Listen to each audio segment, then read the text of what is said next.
Hello everyone, and welcome back to Spooky Hut. I know many of you listen to these videos to help you fall asleep, so before you doze off, it would be great if you could leave a comment letting me know where you're listening from around the world. If you're enjoying the episodes, don't forget to hit like and subscribe. Now let's get cozy, relax, and get started. I first heard the whistle on a cold autumn night, right after the last freight train had passed. It was a sound no one in town liked to talk about. The rails that ran through Leland had once been the lifeblood of the place, connecting us to the larger world. But when the mines closed and the factories shuttered, so too did the trains that had carried our hope away.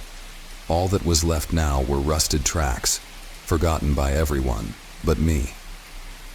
The sound came from deep in the woods beyond the river, where the tracks vanished into the forest like veins, disappearing into the heart of something old and secret. It wasn't the whistle of a train running late. It was shrill, mournful, like a scream stretched out over miles. I stood in my kitchen, gripping the edge of the sink as I stared out the window, the yellow light from the house barely cutting into the darkness.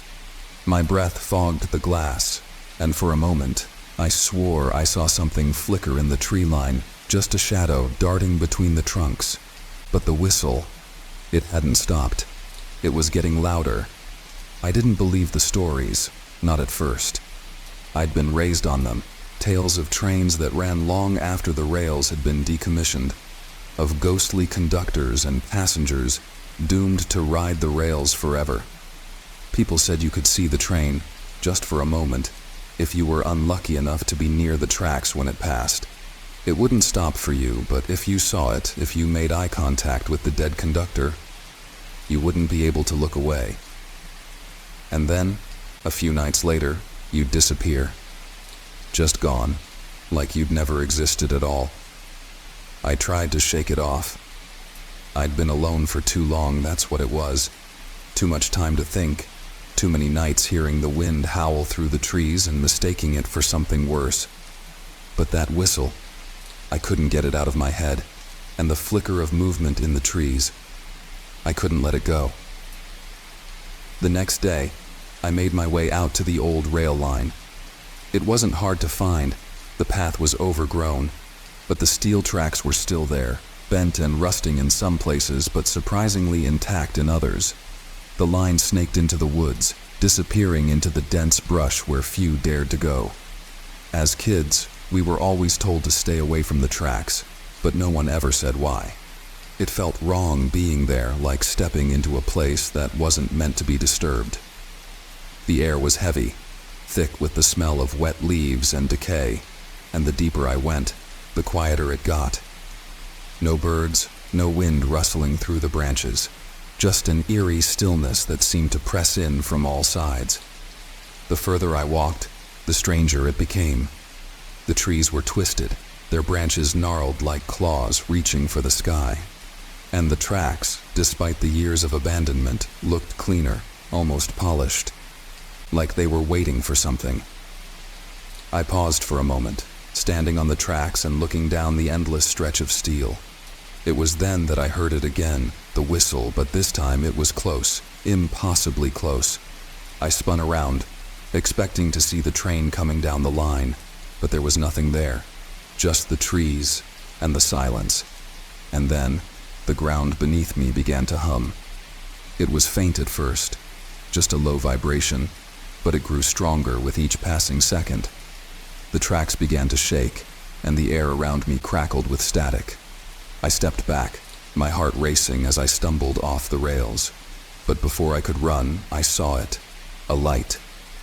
Faint at first, like a distant star, but growing brighter, closer. It was coming from down the track, from the direction I had just come. I froze, my breath catching in my throat as the light grew blinding, illuminating the trees in stark, unnatural clarity. And then, from the light, the train emerged. It was massive, towering over the tracks like a beast from another world. Its engine was black and twisted, its windows shattered and rimmed with rust. But it wasn't just the sight of the train that terrified me. It was what was inside. Through the broken windows, I could see the passengers. They were packed into the cars, standing shoulder to shoulder, their faces pale and lifeless. Their eyes, hollow and dark, stared out at me with an intensity that sent a chill down my spine. The conductor stood at the front, his body a shadow against the glowing light of the engine. His face was hidden beneath a cap, but his eyes found mine. And once they did, I couldn't move. I wanted to run, to scream, but my body refused to obey. All I could do was stare as the train roared past, the wind from its passage tearing at my clothes, the screech of its wheels filling my ears. And then, just as quickly as it had appeared, it was gone. The light faded, the hum in the ground ceased, and I was alone again on the tracks. I don't remember how I made it home that night. The next thing I knew, I was sitting on my couch, shaking uncontrollably, my mind reeling from what I had seen. But as the days passed, I tried to convince myself it wasn't real. It couldn't have been. Maybe it was a trick of the light, a hallucination brought on by too many sleepless nights. But the whistle wouldn't stop. Every night I heard it. Every night it got closer. I started dreaming about the train. In my dreams, I was always standing on the tracks, waiting for it to come. And when it did, the conductor would step down from the engine, his face still hidden beneath that cap. He would hold out his hand, and I knew that if I took it, I would never wake up again. One night, I woke up to the sound of the whistle, louder than ever before. My bedroom window rattled in its frame, and the air was thick with the smell of smoke and burning metal. I knew, without a doubt, that the train was coming for me. I ran outside, my feet pounding against the cold ground as I raced toward the tracks. The light was already there, piercing through the darkness, casting long shadows across the trees.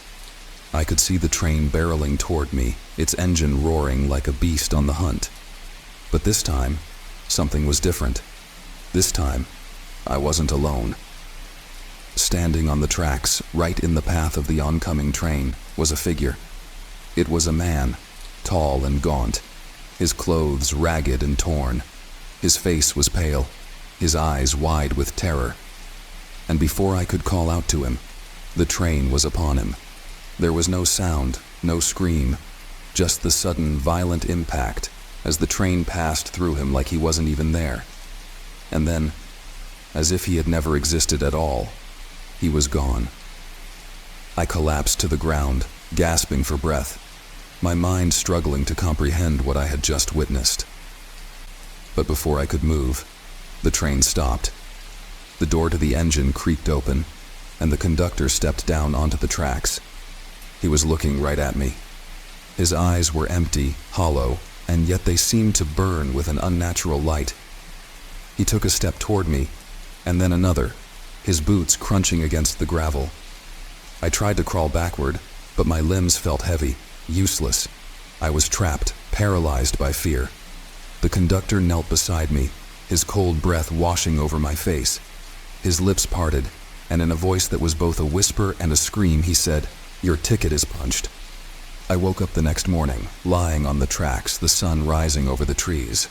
The train was gone, but the memory of the conductor's words echoed in my mind. I don't know how much time I have left, but I know one thing for certain. The ghost trains of the abandoned railroads are real, and once you've seen them, they never stop coming.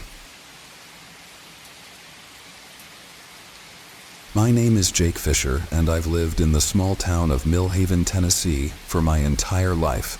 I was 21 when this incident happened, and it's something I don't think I'll ever be able to forget, no matter how hard I try.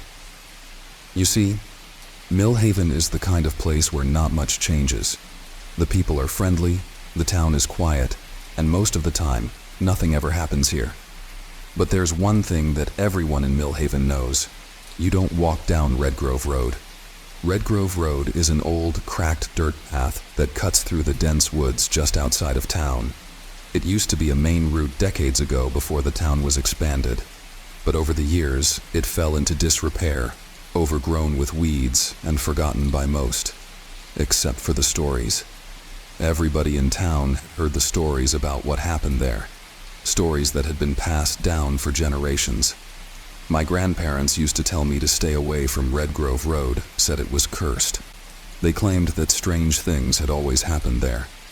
People who walked down that road after dark never came back, or if they did, they weren't the same. Some of them went mad. Others refused to talk about what they'd seen. But being young and stupid, I never really believed it.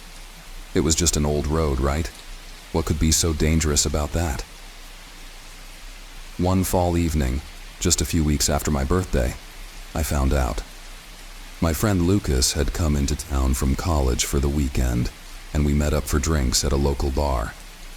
We hadn't seen each other in months, and we spent the evening catching up, sharing stories, and reminiscing about the good old days. After a few beers, the conversation turned to Red Grove Road. "Remember all those stories about Red Grove?" Lucas said, smirking. "All that crap about it being haunted?" "Yeah, I remember," I replied. "People in this town have always been superstitious." Lucas took a sip of his drink, his eyes twinkling mischievously. "You know, I was thinking, maybe we should go check it out, just for fun." I laughed. "You serious?" "It's just an old road, man. There's nothing there." "That's what I'm saying. It's all just stories. We could prove it's nothing and shut everyone up for good." I hesitated for a moment, but the alcohol in my system made me feel a little braver than usual. I didn't believe in the stories, and part of me wanted to prove it. Besides, what harm could come from walking down an abandoned road for a few minutes? "All right," I said, standing up from the bar stool. "Let's do it." We grabbed a flashlight and a couple of beers from my car and headed toward the outskirts of town, where Red Grove Road began. By the time we got there, the sun had dipped below the horizon, and the woods around us were bathed in shadow. The air was crisp with that sharp bite of autumn, and the trees lining the road creaked in the wind. The entrance to Red Grove Road was marked by a rusted, broken-down sign, half covered in vines. Beyond it, the road stretched out in front of us like a dark, narrow tunnel through the trees, the path barely visible under layers of fallen leaves and overgrowth. Lucas glanced at me, grinning like this was some kind of joke. "Ready?" I nodded, trying to ignore the slight unease that was creeping up my spine. "Let's get this over with." We stepped onto the road, and immediately the atmosphere seemed to shift. The air felt heavier, colder, like something was pressing down on us. The sounds of the town faded away behind us, replaced by the rustling of leaves and the distant hoot of an owl. The flashlight's beam cut through the darkness, illuminating the gnarled trees and the cracked, uneven ground. At first, it was quiet. Too quiet. The kind of quiet that makes you feel like you're being watched, like there's something out there in the shadows, just beyond the reach of the light. I kept telling myself it was just my imagination, that there was nothing out here but the wind and the trees. But the deeper we walked down Red Grove Road, the more uneasy I became. After about 10 minutes of walking, Lucas stopped abruptly.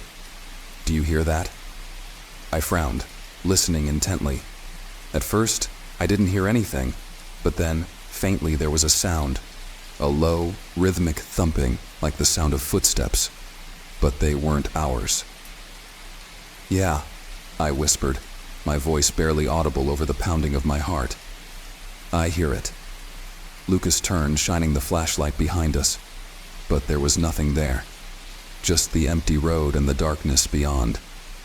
"Probably just an animal," he said, but his voice lacked the confidence it had earlier. We kept walking, but the footsteps followed us. Slow, deliberate, always just behind us but never close enough to see.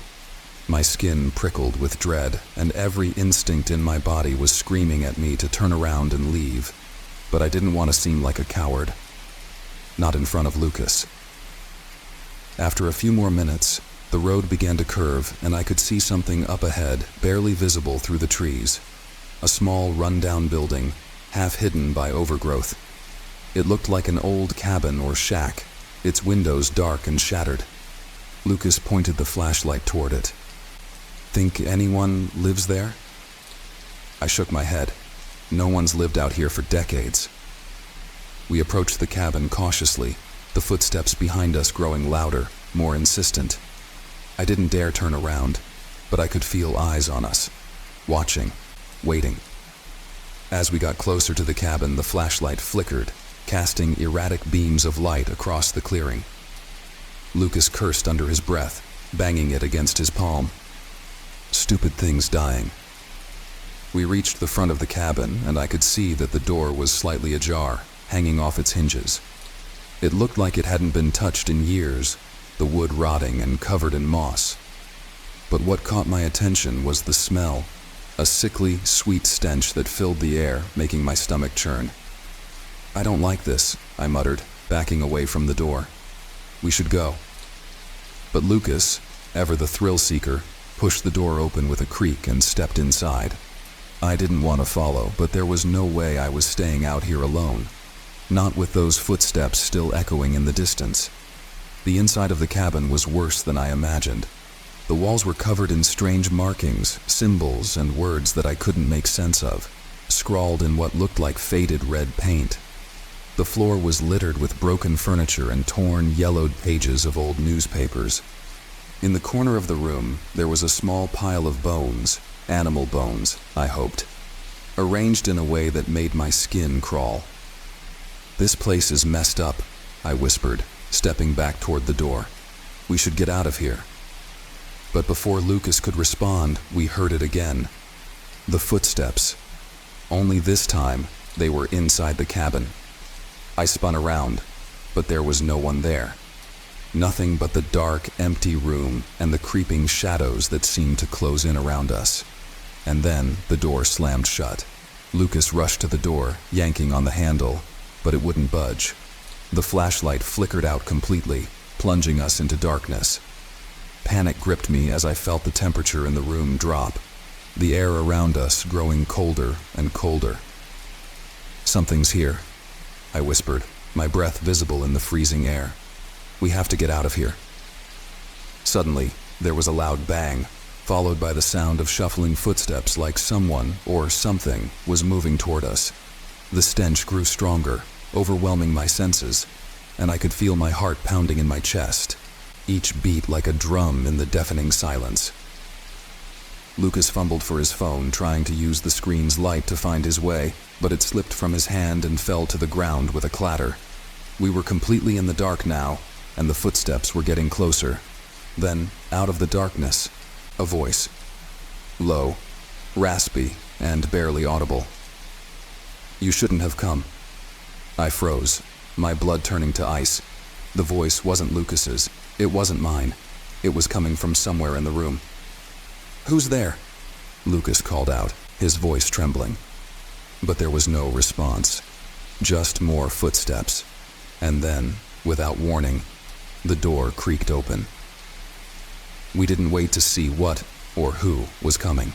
We bolted out of the cabin, sprinting down Red Grove Road as fast as our legs would carry us.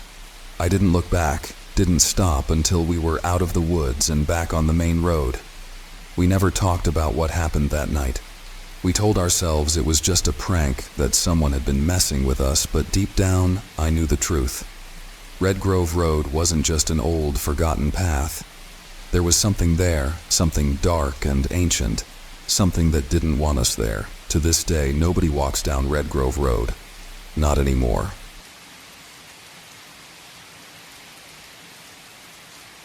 I have seen him twice. The first time, I was 15.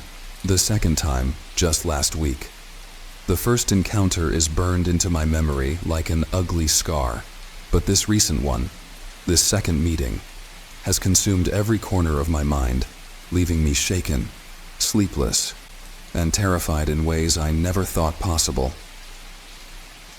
The thing about meeting death is that it doesn't just haunt you, it changes you. I suppose I should start with the first encounter. It was in the woods behind my childhood home. It sounds cliched, I know, but those woods had always felt off. Even as a kid, I could feel it. The air was different back there, denser, quieter, like the whole place was holding its breath. My friends and I used to dare each other to venture deeper and deeper into the thick forest. We'd joke about the ghost stories, about the strange shadows and eerie sounds we'd sometimes hear when we went too far. But that day was different. That day, I went in alone. It was early autumn, late afternoon, and I'd gotten into one of those stupid teenage fights with my parents. Needing space, I stormed off into the woods, my breath visible in the cooling air. The deeper I went, the quieter it got. Even the birds seemed to fall silent. My anger faded, replaced by something else, an unease that crawled up my spine. I remember looking around, realizing how deep I'd gone, and deciding to turn back. That's when I saw him. At first, I thought it was just a trick of the light, someone wearing dark clothes standing between the trees. But the longer I stared, the clearer it became that this figure wasn't human. He was tall, impossibly tall, dressed in a flowing black robe that seemed to melt into the shadows around him. His face, God, his face, was a pale, hollow mask. It wasn't skeletal, like the stories always said. It was worse. His skin clung too tightly to his bones, as though he were some half-rotted thing barely holding together. He didn't move, didn't make a sound. He just watched me. I stood there, frozen in place, unable to run, scream, or even breathe. The world around us seemed to fade. The trees, the ground beneath my feet, it all blurred as if reality itself was being sucked away. I knew, somehow, instinctively, that I was looking at death itself, the Grim Reaper. And then, he raised his hand. It was slow, deliberate, the movement of a creature that didn't need to hurry. His bony fingers extended, pointing directly at me. I thought I was going to die right there, my heart hammering so loudly in my chest that it felt like it might explode. But then, just as suddenly as he had appeared, he lowered his hand and turned away. The blackness of his cloak swallowed him whole, and he was gone, leaving me standing there, shaken to my core. I didn't tell anyone. How could I? Who would believe that I'd seen death itself lurking in the woods? For years I convinced myself it was just a hallucination, a trick of the mind brought on by stress and exhaustion. But the fear stayed with me, a constant shadow in the back of my mind, until last week, when I saw him again. I'm older now, obviously, 35, a wife, 2 kids, a mortgage, the works. I'd moved far away from my childhood home, far away from those cursed woods. Life was normal, happy even, but normalcy has a funny way of breaking down when you least expect it. It was late, close to midnight, and I was up in my study, finishing some work. My wife and kids were fast asleep upstairs, and the house was eerily quiet, save for the occasional creak of old wood settling. The night outside was pitch black, no moon, no stars, just an impenetrable void pressing against the windows. I don't know what made me look up from my laptop, but I did, and when I glanced out the window, I saw him again. He was standing in my backyard, motionless, just like before. That same figure, draped in black, taller than any human should be. My stomach dropped. My skin went cold. But this time was worse, much worse, because this time he wasn't in the distance, half hidden by trees. He was right there, less than 20 feet from my back door. For a long moment I just stared, hoping, praying that I was imagining things. But he didn't disappear. He just stood there, his hollow eyes locked onto me, as though he knew I was watching. And then, like before, he raised his hand. But this time, it wasn't directed at me. He pointed towards the house. I bolted from my desk, heart pounding in my throat, and ran to my kids' rooms. They were fine. Both of them sound asleep, their soft breaths steady and calm. Relief washed over me, but it was short-lived. I could feel something, someone, looming behind me. I turned slowly, knowing what I would see. He was there, in the hallway, blocking my path. His figure seemed even darker now, like a void that sucked in all the light around him. He didn't point this time. Instead, he spoke. And though his mouth didn't move, I heard him as clearly as if he were whispering directly into my ear. "It's time." I stumbled back, fear gripping me in a way it never had before. But it wasn't for me. It wasn't my time. I knew that. Somehow, I knew. No, he wasn't here for me. He was here for someone else. Someone in my family. I don't know how long I stood there, shaking before the figure dissolved into the darkness again. But when he did, I rushed back to my wife's side, my mind racing, trying to make sense of it all. She was fine, unharmed, and unaware of the horror that had just stood in our hallway. I wanted to wake her up, tell her everything, but what could I say? That death had come to visit our home? The next morning, I got the call. It was my mother. My father had died suddenly in his sleep. No warning, no signs, just gone. 1 minute he was there, and the next, he wasn't. I sat on the edge of the bed, the phone clutched tightly in my hand, and I realized the truth. The Grim Reaper wasn't just some myth, some legend. He was real, and I had seen him not once, but twice. Both times he had spared me. But the second time, he had come for someone I loved. It's been a week since that night, and I haven't slept much. Every creak in the house, every shadow in the corner of my eye, it all feels like a prelude to his return. Because here's the thing, when you see death, when you meet him face to face, you can't just forget. You can't pretend it was all a bad dream. I don't know when I'll see him again, but I know it will happen. And when it does, I won't be able to run. None of us can. Because death comes for us all. And when he does, there's no escaping his cold, empty gaze.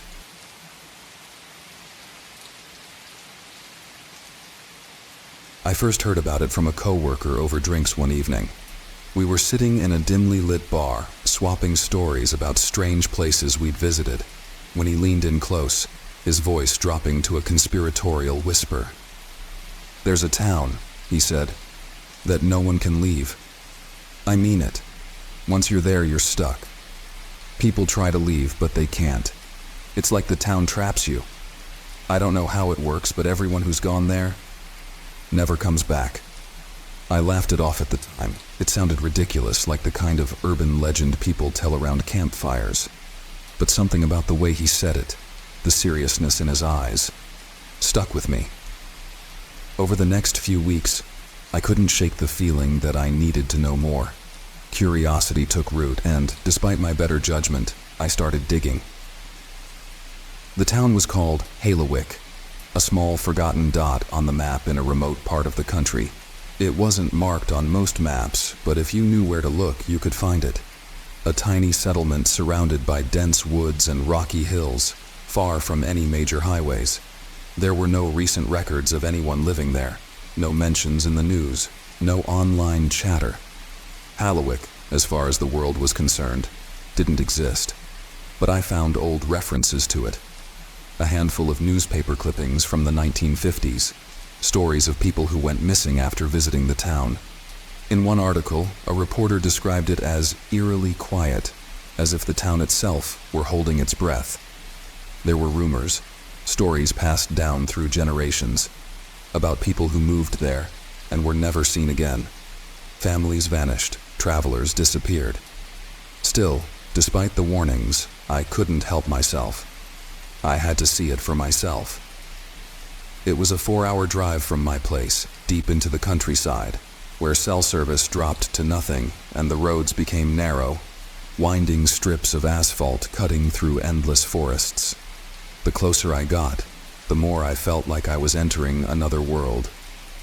The trees pressed in on all sides, their thick branches casting deep shadows over the road. It was late afternoon when I finally saw the sign. "Welcome to Halawick. Population 200. The sign looked old, weathered, like it hadn't been updated in decades. I drove past it and down the main street, which was little more than a 2-lane road lined with aging buildings. The town had an unsettling stillness to it. No cars, no people, just rows of houses and shops, their windows dark and empty. I parked my car in front of what looked like an old general store and stepped out, the crunch of gravel beneath my feet the only sound. The air smelled damp, earthy, like the town had been soaked in rain that had never quite dried. There was no wind, no bird song, just a heavy, oppressive silence that hung over everything. As I walked down the street, I felt it immediately. Something was wrong. The houses, though intact, seemed abandoned. The windows were grimy, curtains drawn tightly shut. There were no signs of life, no movements inside, no sounds of activity. It was as if the entire town had been frozen in time. I tried knocking on a few doors, but no one answered. Not a single person. My unease grew with every step. The hair on the back of my neck prickled, and a cold, creeping dread settled in my gut. What kind of place was this? I was about to turn back to my car when I saw her, a woman standing at the end of the street, just outside what looked like a small church. She was staring at me, her face pale, her eyes wide. There was something off about her, something that made my skin crawl. I approached her cautiously, trying to suppress the growing sense of dread. "Excuse me," I said. "I'm just passing through." "Do you live here?" She didn't answer at first, just stared at me with that same wide-eyed expression. Her lips slightly parted as if she were about to speak but couldn't find the words. Finally, she said, in a voice barely above a whisper, "You shouldn't have come here." I frowned. "Why not? Is something wrong?" Her eyes flicked past me, toward the edge of the town, and she took a step closer. "No one leaves," she said. "Once you're here, you can't leave. The town won't let you." I felt a chill run down my spine. "What do you mean?" "That's impossible." She shook her head slowly. "You'll see. Everyone who comes here thinks they can leave, but they can't. The town, it keeps you. It takes you." I backed away, my heart pounding in my chest. This was insane. "Look," I said, trying to sound calm. "I'm just passing through. I'll be on my way now." But she stepped forward, her voice rising slightly, her eyes desperate. "You don't understand. You can't leave. You're already part of it now." I didn't wait to hear more. I turned and headed back to my car, my pulse racing. The whole thing was ridiculous. There was no way a town could trap someone. I just needed to get out of here and back to civilization. But when I reached my car, something was wrong. The engine wouldn't start. I tried again. Nothing. The battery was fine. The gas tank was full, but the engine was dead. Panic began to set in. I popped the hood, checking everything I could think of, but there was no reason it shouldn't be working. It was like the car itself had just stopped. That's when I heard the footsteps behind me. I turned and saw them. Dozens of people standing silently in the street, watching me. Men, women, children, all dressed in old, faded clothes. Their expressions were blank, their eyes hollow. They didn't move, didn't speak, just watched. The woman I'd spoken to earlier was among them, her face pale in the fading light. She took a step forward, and then another, until she was standing just a few feet from me. "You can't leave," she said again, her voice soft but firm. "None of us can. The town won't let you go." I took a step back, my hands trembling.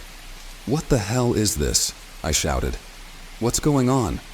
One of the men in the crowd spoke, his voice deep and monotone. "Halawick is cursed. No one who enters can ever leave.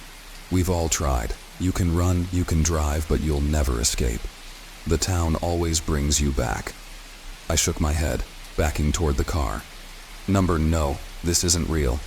This can't be real." The woman's face softened, her eyes filled with pity. "It's real," she whispered.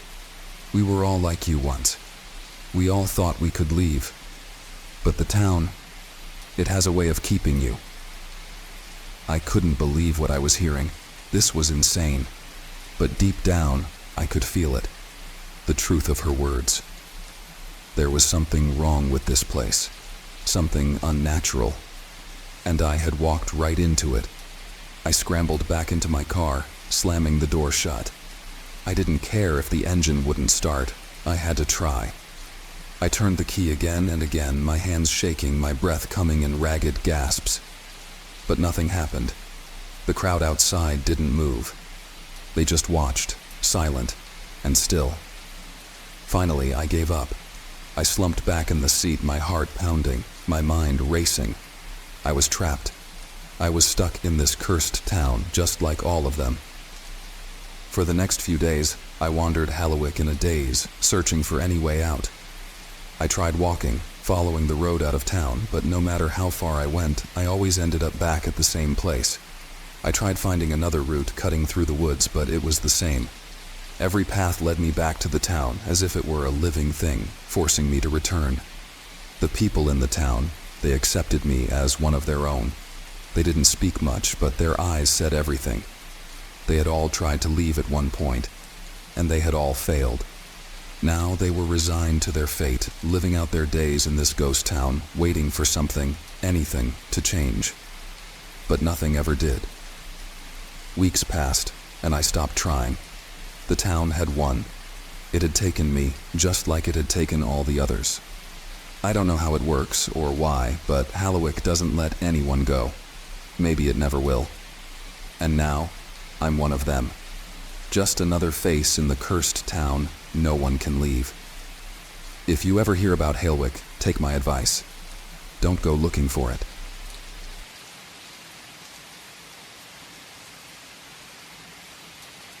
They say everyone has a twin, but when I saw mine, I didn't feel like I was looking at a mirror. I felt like I was staring into a void, something cold, wrong, and utterly unnatural.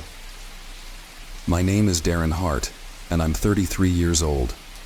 I live in Pittsburgh, a place where the winters bite and the streets always seem slick with rain.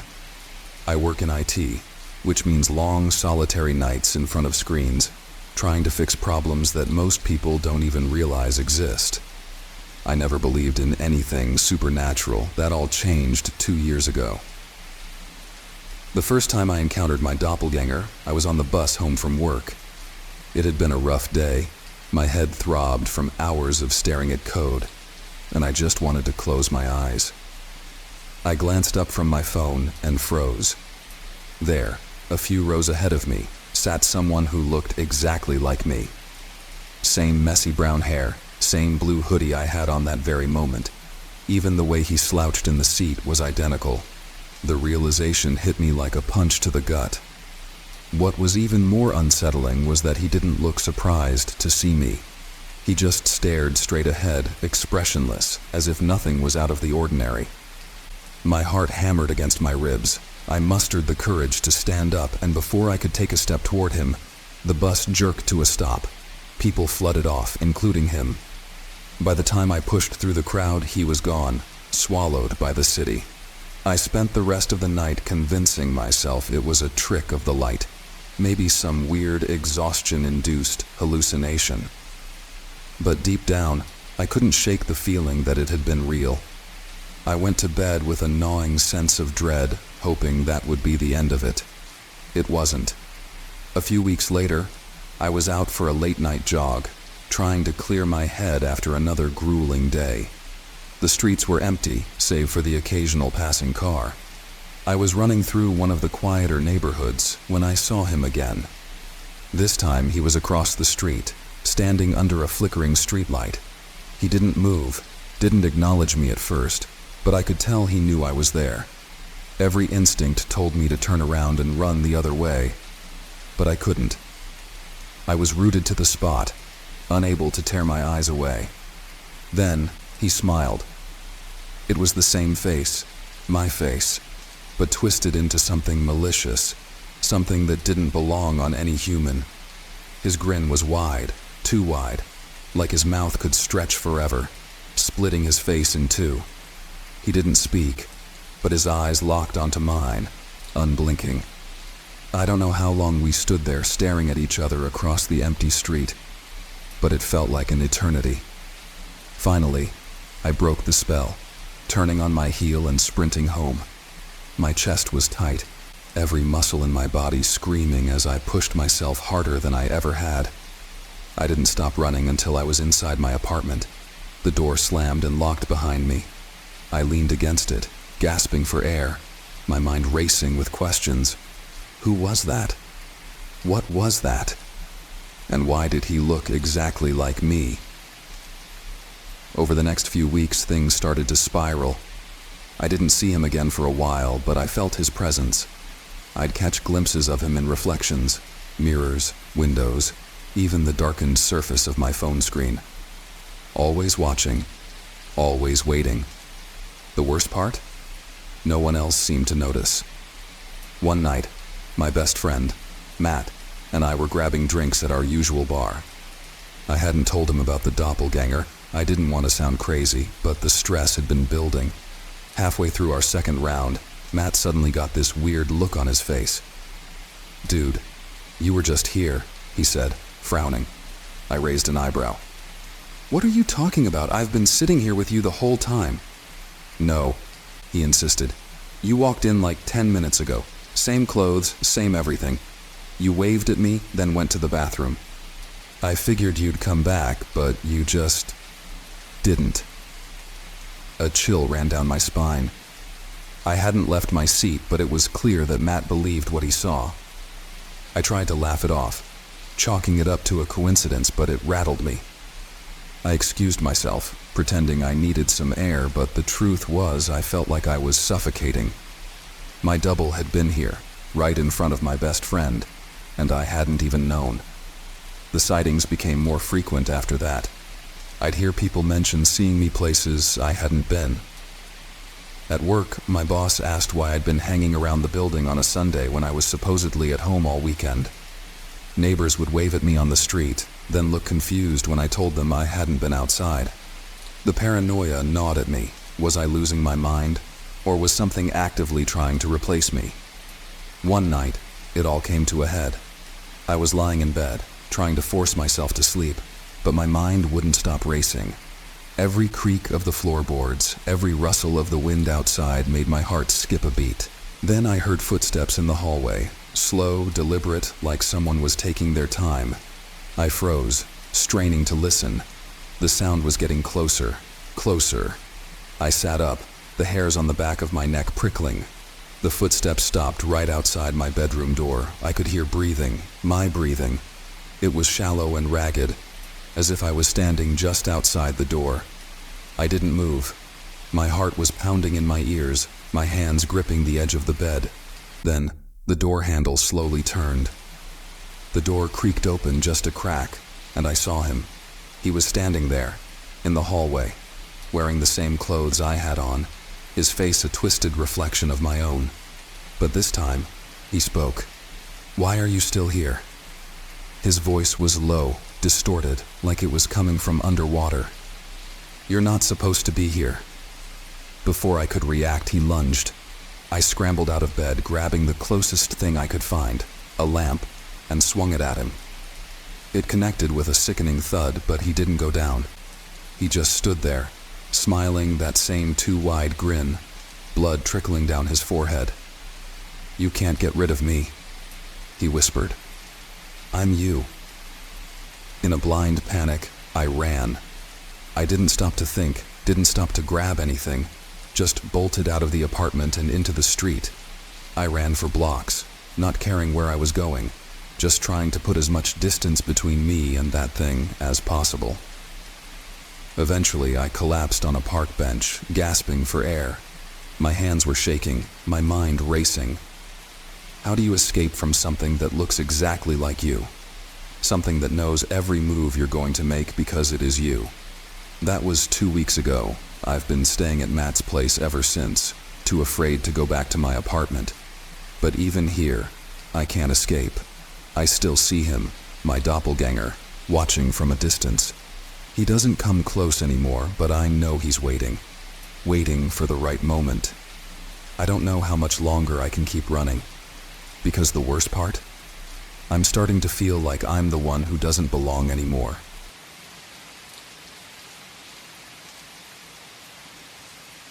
The first time I saw the lights, I was 13. I remember it vividly because it was the night everything changed. We lived on the outskirts of a small rural town where there was nothing but wide fields and miles of dense, silent woods. The kind of place where the night sky stretched out forever, dotted with stars so bright you could almost believe they were close enough to touch. That night, I was lying on my back in the backyard, staring up at the sky. The air was crisp, the smell of damp earth heavy after the rain earlier that day. I remember tracing the constellations with my finger when I noticed something odd. A bright light, larger and more vivid than any star, moving fast across the sky. It was too big to be a plane and too slow to be a shooting star. It didn't flicker or dim, just a steady, glowing orb that left a faint trail behind it. At first, I thought it was my imagination, but then it stopped, dead still, hovering above the tree line in the distance. It wasn't normal, I knew that much. A chill ran down my spine, but I couldn't look away. I stared at it, transfixed, as it sat there in the sky, glowing brighter and brighter. And then, without warning, it blinked out. Gone. Like it had never been there at all. I told my parents about it, but they just brushed it off. Probably a helicopter, my dad had said. Or a satellite, Mom added, not looking up from her crossword puzzle. I tried to explain that it wasn't like anything I'd ever seen, but they weren't interested. It was easier for them to dismiss it. But I couldn't. I spent the next few nights glued to the window, waiting for the light to come back, but it never did. Eventually, I convinced myself it was a trick of the mind. Maybe I had been too tired, and the shadows from the woods had played tricks on me. I buried the memory deep, telling myself it wasn't real. Until 6 years later. That's when everything came rushing back. I had just moved back home after college, settling into a life I thought I wanted. Quiet, uneventful, like the town itself. The house had grown older, creaking in the night, but nothing felt out of place. That is, until the lights returned. It was a late August evening, the sky a deep purple, the last hints of twilight fading away.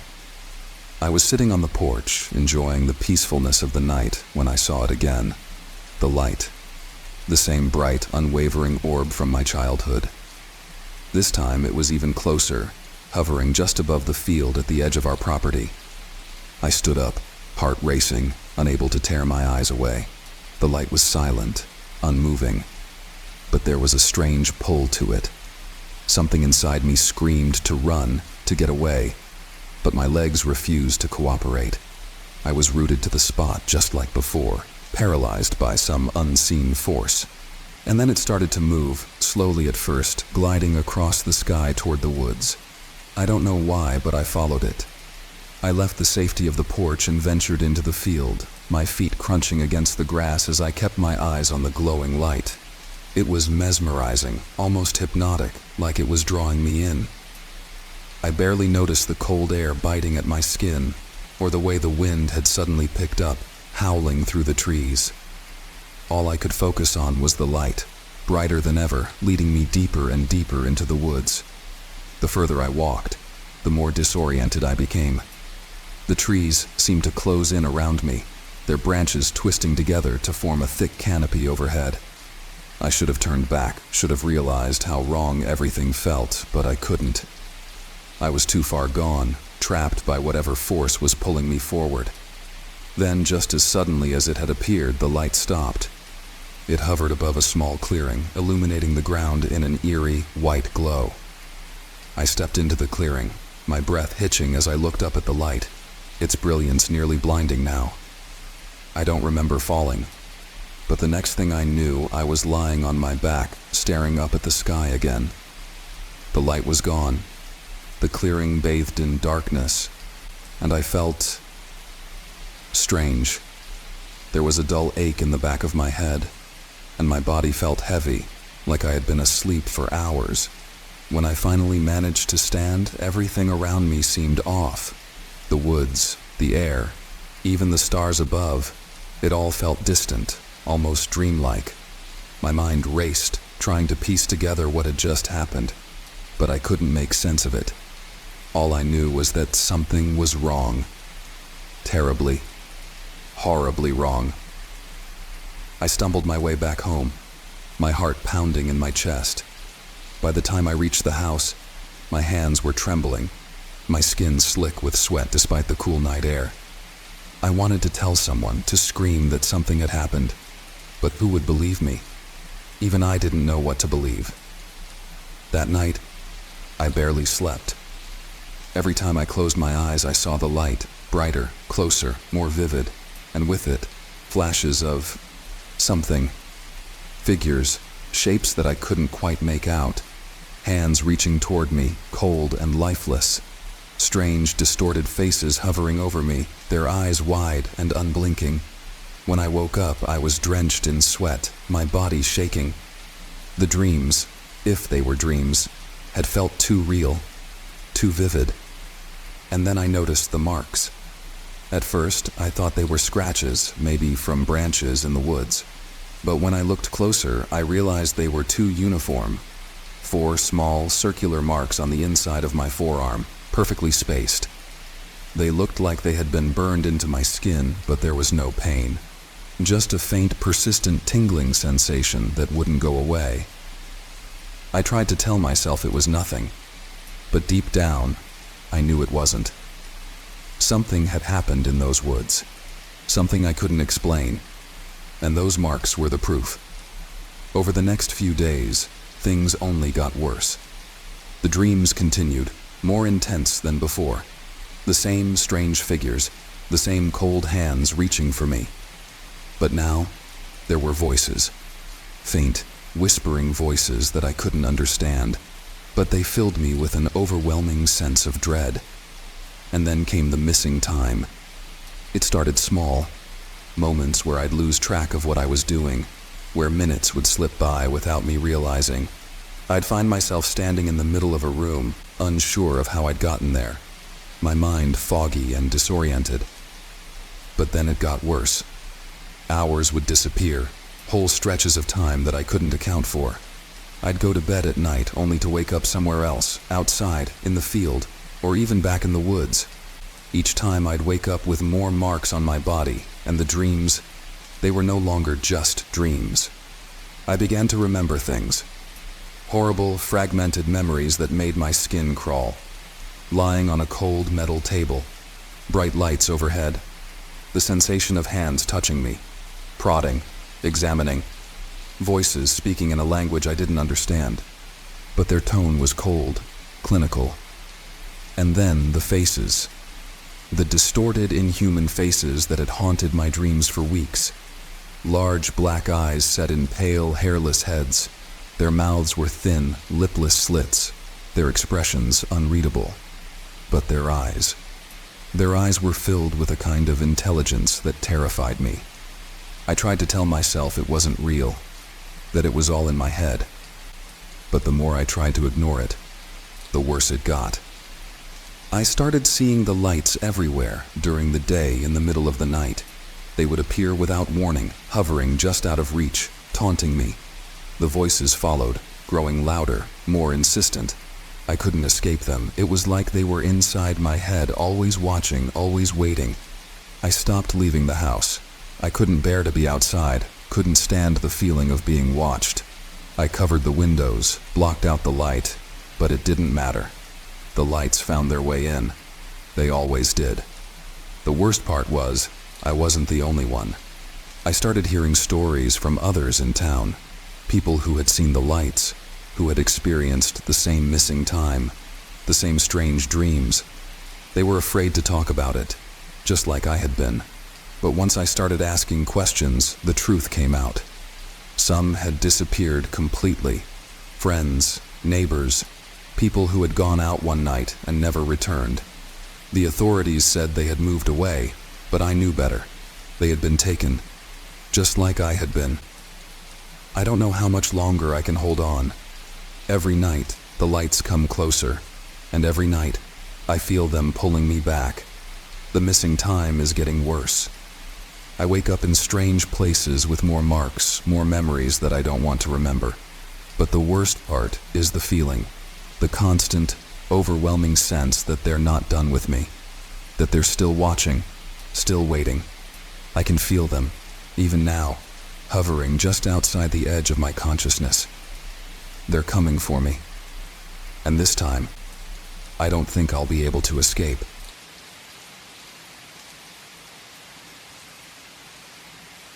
There's something unsettling about cemeteries, isn't there? It's not the headstones or the crypts that get to me. It's the silence, the kind of silence that sinks into your bones, where not even the wind dares to make a sound. My name is Eric Lawson, and I'm 37. I live in a small, quiet town in West Virginia called Maplewood. Nothing much happens here. It's the kind of place where people go to work, come home, and spend weekends mowing their lawns or grilling with their neighbors. But there's one thing that gives Maplewood its reputation, something that's not discussed in daylight: the cemetery on the outskirts of town. Most places have legends, stories passed down from generation to generation, and our cemetery was no exception. The old-timers warned of staying away from it, especially after dark. They'd whisper tales of shadows that moved on their own, of voices calling out from the depths of the earth, and of people who ventured in but never came out. Of course, most of us brushed it off as just that. Stories. I did too. Until the night I went there myself. It was a dare, naturally. Isn't that how most stupid things begin? My friends and I had gathered at the local bar, as we often did on Friday nights. A few drinks in, we started sharing the local ghost stories we'd grown up with. That's when the cemetery came up. You ever been out there, Lawson? Jake, one of my oldest friends, asked, smirking. I shrugged. Once or twice during the day. Nothing special. Just a bunch of gravestones. No, man, Jake said, leaning in, his voice low and serious. I'm talking about midnight. That place comes alive at midnight. The others laughed, but I could see it in their eyes. They all had a healthy respect for the cemetery, maybe even fear. But I had always been the skeptic in the group.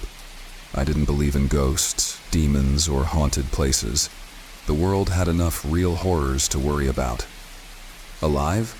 Really? I chuckled, shaking my head. You know that's all just local legend, right? Jake leaned back in his chair, his smirk widening. Tell you what, why don't you head over there tonight, spend a good hour in the cemetery, by yourself. If nothing happens, I'll buy your drinks for the next month. I could feel everyone's eyes on me. It was a stupid challenge, and I knew it. But I also knew they'd never let me live it down if I backed out. My pride wouldn't allow that. Fine, I said, my voice steady. I'll go, and I'll prove there's nothing to all this ghost nonsense. It wasn't until I was standing outside the wrought iron gates of Maplewood Cemetery that I began to question my decision. The gates creaked in the wind, and the moon, half hidden behind thick clouds, cast long shadows across the ground. I was armed with nothing but a flashlight, a jacket, and my phone. It was almost midnight. I pushed open the gate, the old metal groaning in protest, and stepped inside. The air was thick with the scent of damp earth and rotting leaves. Gravel crunched beneath my boots as I made my way through the narrow paths between the tombstones. The silence was absolute, more oppressive than I had anticipated. The kind of quiet that makes you realize just how alone you are. The cemetery was larger than I remembered. Rows of headstones stretched as far as I could see. Some of them so old the names had been worn away by time. Others were newer, well-kept, with fresh flowers laid at their bases. In the distance, a large crypt loomed like a dark, forgotten relic. That's where I decided to go. As I approached the crypt, I checked my phone. 11:59 p.m. 1 minute to midnight. I laughed softly to myself, the sound of my own voice strange in the stillness. Nothing to be afraid of, Lawson, I muttered, trying to convince myself. But as the clock struck midnight, something shifted. It was subtle at first, just a change in the air, like the world was holding its breath. The wind died completely, and the temperature seemed to drop a few degrees. I stopped walking, standing still near the crypt, listening. That's when I heard it. A soft whisper. It was faint, almost imperceptible, but it was there, carried on the wind that wasn't blowing. I shone my flashlight around, expecting to see some prankster from the bar lurking in the shadows, but there was no one. The cemetery was as empty as it had been when I entered. I took a deep breath, forcing myself to calm down. It was nothing. My mind was playing tricks on me. But as I turned to walk away from the crypt, I heard it again. This time, clearer. Eric. I froze, my heart pounding in my chest. No one knew I was here. My friends weren't stupid enough to follow me, especially not in this place at this hour. But someone or something had just whispered my name. I turned back toward the crypt, shining my light on the entrance. The heavy stone door was cracked open just enough for someone to slip inside. I could feel my palms growing clammy, my pulse racing. Every rational part of me screamed to leave, to run back to the safety of the streets and never look back. But I couldn't. Something drew me to that crypt. I don't know why, but I felt compelled to move closer. I stepped up to the door and peered inside, my flashlight beam cutting through the darkness. The crypt was small, filled with old, dusty stone slabs where bodies had once been laid to rest.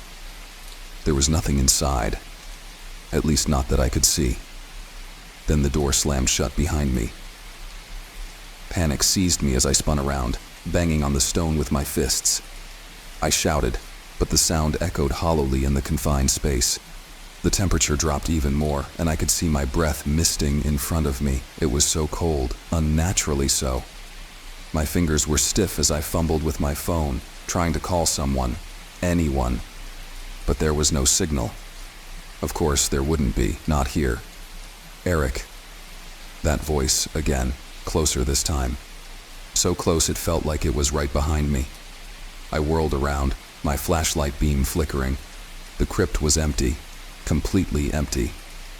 But I knew I wasn't alone. I could feel it. The presence was thick in the air, oppressive, suffocating. And then I saw it.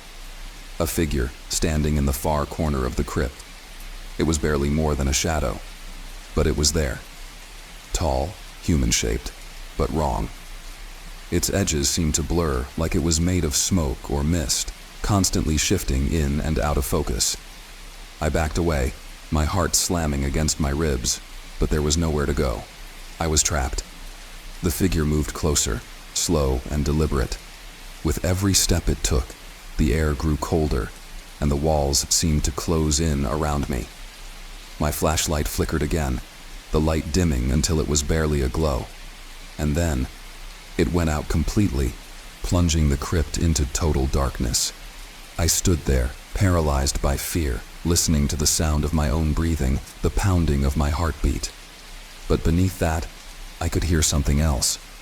Whispering, dozens of voices all around me, murmuring in a language I couldn't understand. They were closing in, suffocating me with their presence. And then I felt it. A hand, cold as ice, gripping my arm.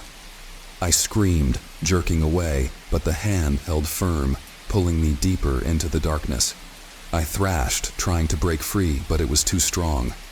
My mind was racing, filled with images of being buried alive, trapped in this crypt forever, forgotten by the world above.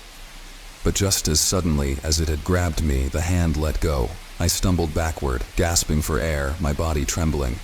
The whispers faded, the cold receded, and the door to the crypt creaked open on its own. I didn't wait to question it. I bolted from the crypt, sprinting through the cemetery without looking back. The silence was gone now, replaced by the sound of my footsteps pounding against the gravel. I ran until I reached the gates, threw them open, and didn't stop running until I was back in the heart of town, bathed in the glow of the streetlights. I never told anyone what happened that night. Who would believe me? But I know what I saw, what I felt. The cemetery is haunted, and not just by memories of the dead. Something darker lives there, something that doesn't want to be disturbed. And if you ever find yourself in Maplewood at midnight, do yourself a favor. Stay far, far away from that cemetery. Because once you step inside, it may never let you leave.